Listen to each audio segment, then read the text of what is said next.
बहुत समय पहले कपिलवस्तु के छोटे से राज्य में एक राजकुमार का जन्म हुआ था, जिसका नाम सिद्धार्थ गौतम था। किसी ने नहीं सोचा था कि यह राजकुमार एक दिन गौतम बुद्ध बनेगा, जो अपनी शिक्षाओं से दुनिया भर के लाखों लोगों को प्रेरित करेगा। सिद्धार्थ का जन्म एक समृद्धि और सुख सुविधाओं से भरे राज परिवार में हुआ था। उनके पिता राजा शुद्धोधन ने उन्हें जीवन की कठिनाइयों से दूर रखा, यह उम्मीद करते हुए कि सिद्धार्थ एक महान राजा बनेंगे। लेकिन भाग्य के अन्य योजनाएं थीं। सिद्धार्थ के दिल में करुणा और जिज्ञासा भरी हुई थी। वे दुनिया और जीवन के सच्चे स्वरूप को समझने के लिए आतुर थे। वाचक, एक दिन सिद्धार्थ महल से बाहर निकले और उन्होंने 4 दृश्य देखे, जिन्होंने उनके जीवन को हमेशा के लिए बदल दिया। उन्होंने एक वृद्ध व्यक्ति को देखा और वृद्धावस्था की अनिवार्यता को समझा। उन्होंने एक बीमार व्यक्ति को देखा और बीमारी से होने वाली पीड़ा को जाना। उन्होंने एक शव देखा और मृत्यु की अंतिमता को समझा।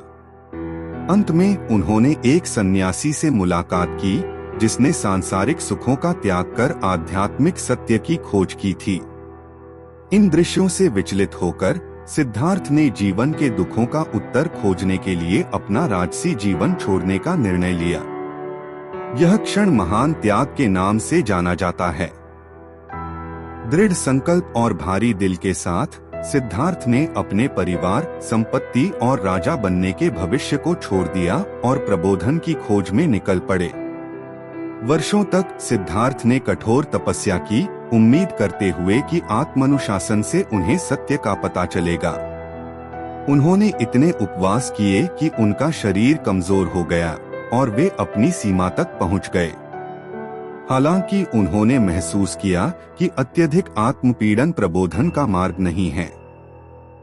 फिर उन्होंने मध्यम मार्ग अपनाया, जो सुख और कष्ट के बीच संतुलन का रास्ता था। सिद्धार्थ बोधि वृक्ष के नीचे बैठे और प्रतिज्ञा की कि वे तब तक नहीं उठेंगे जब तक उन्हें प्रबोधन प्राप्त नहीं हो जाता। गहरे ध्यान के दिनों के बाद उन्होंने अंतः निर्वाण प्राप्त किया। वे बुद्ध यानी जागृत हो गए। दुहक और जन्म मरण के चक्र की प्रकृति को गहराई से समझने के बाद बुद्ध ने 4 आर्य सत्य और अष्टांग मार्ग का उद्घाटन किया। करुणा के साथ बुद्ध ने दूसरों को प्रबोधन का मार्ग सिखाना शुरू किया। सारनाथ में उनका पहला उपदेश धर्मचक्र प्रवर्तन के रूप में जाना गया। उनकी शिक्षाओं ने ध्यान, नैतिक आचरण और प्रज्ञा पर जोर दिया।